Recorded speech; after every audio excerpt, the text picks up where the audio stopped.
เบิ้งไปเบิ้งไปเบิ้งไปลำก็มีเสียงมวนเอามวนเอาเรื่องแข่งเรือมันหยุ่งแย่หยุ่งแย่เดือน12มานั่งน้องตาฟ้าผู้คนหลั่งมากันมากเรื่องสับผู้คนบ้านเดิมมวนเอาเรือทั้งห้องทั้ง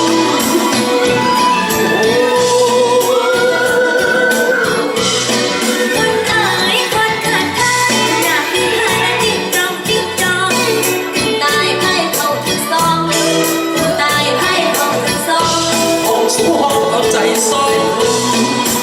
แม่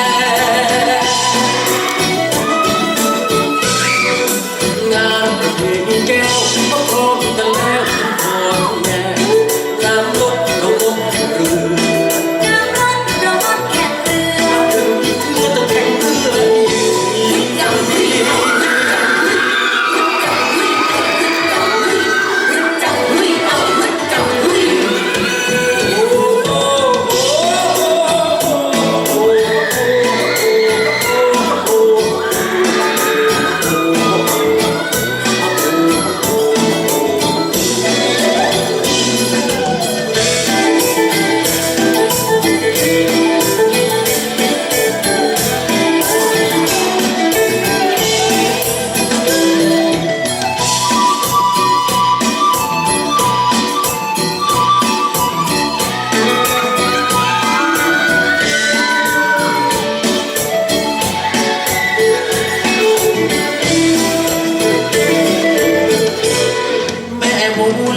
ชีกา